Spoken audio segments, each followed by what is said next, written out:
Yes, siguro very much short lang kasi mahalaga kasi kada volunteer natin siguro isa na lang from ML, tas isa from Tara, tas isa from sa inyo. Kwento lang, paano nangyari yung house to house? Ano yung experience? Very short lang.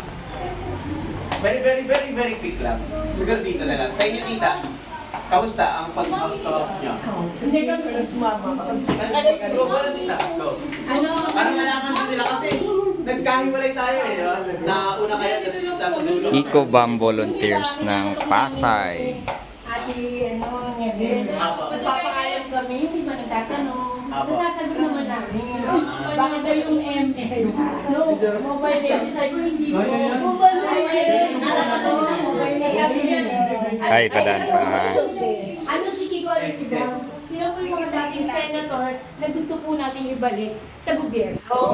Kasi yun, in-explain na namin, guys. Nakapagkabit-kabit na kami. Okay, mapalakpan lang si tita. How about naman dito? Kayo, Diana, kamusta experience? Okay naman. Okay na to. Yan yung walang bago ah. Ganun pa rin, usap-usap. Doon na nasa ano eh. Pero yun lang. Ayun lang yung kailangan na ma-open pa sa other volunteers is to initiate the talk. Pero pagka na-initiate naman, mabilis na yun eh. Pero yun, okay na. Mabilis na lang yun for us. Thank you, Diana.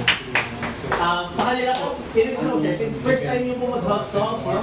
Hindi po, sa amin po kasi, so isa sa Paris. Hindi naman po namin first time kasi may mga kandidato So experience ko namin is masaya kasi kahit pa paano yung mga constituents po namin is parang nadadalaw na rin po namin as usual na ano po namin yung ano po yung kay Senator Chico sa party.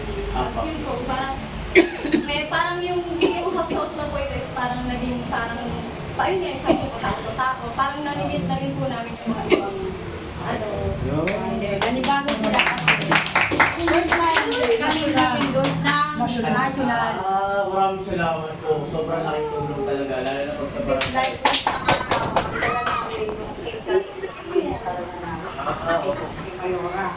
kaya nung nag-announce kami na mag-iikot namin yung ikot ng Akurban. First time na may lumapit na ano rin doon sa barangay namin. Maraming